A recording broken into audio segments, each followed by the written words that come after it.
begitulah pada akhirnya Markus dan juga Lian berhasil dilumpuhkan oleh Galang dan juga Hilda. Dan sekarang ini kelihatannya mereka semuanya wah benar-benar tegang. Kemudian terlihat ya sekarang ini Amira terkaget ketika melihat ternyata kok ada Pak Lian duduk di sofa menggendong bayi. Dan itu adalah bayi laki-laki Amira.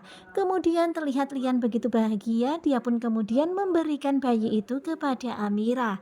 Kemudian Lian juga berkata kalau ini adalah bayi laki-lakimu, ini adalah anakmu, anak kandungmu. Dan mendengar apa yang dikatakan oleh Lian, tentu saja Amira pun keheranan. Amira begitu sangat kebingungan dengan apa maksudnya Pak Lian. Di sini Pak Lian pun meminta Amira menjaganya, menyayanginya.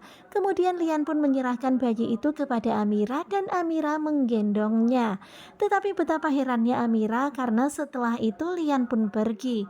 Terlihat Lian senyum sebelum pergi meninggalkan Amira dan juga anak itu. Terlihat ya Lian nampaknya begitu sangat berat, tetapi akhirnya Lian tetap pergi.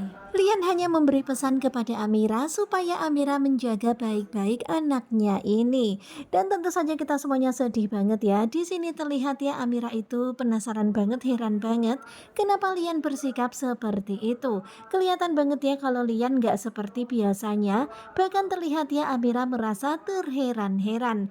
Hingga akhirnya Lian pun pergi meninggalkan Amira yang masih hanya terdiam terbengong-bengong. Sebelum pergi Lian tersenyum, tentu saja ini begitu sangat aneh bagi Amira. Sebenarnya ada apa ini? Kok seperti ada yang janggal? Kemudian Amira pun mengikuti kemana Lian pergi. Dan ternyata Lian dalam bahaya. Ketika Lian sedang berjalan sendirian, ada mobil yang melaju dengan kencang. Dan hingga pada akhirnya Lian pun tertabrak. Dan kalian bisa lihat bagaimana ekspresinya Amira. Amira begitu sangat histeris, Amira begitu sangat sedih. Dan ternyata semuanya itu adalah mimpi buruknya Amira. Amira pun terbangun sambil berteriak memanggil Pak Lian. Dan memang benar-benar luar biasa ya, seperti ada ikatan batin antara Amira dan juga Lian.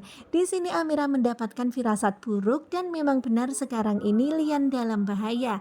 Karena sekarang ini Lian berada di tangan Galang dan Galang bersiap untuk mencelakai Lian dan juga Markus.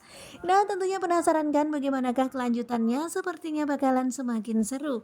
Pokoknya stay tune terus bersama dengan Gugu Coba. Dan pastinya sekarang ini Amira benar-benar lagi kepikiran akan mimpinya itu, akan bayi laki-laki yang diberikan oleh Pak Lian kepadanya untuk dijaga dan kondisi Pak Lian setelah itu. Pokoknya stay tune terus bersama Gugu Coba. Terima kasih buat kalian dan bye-bye.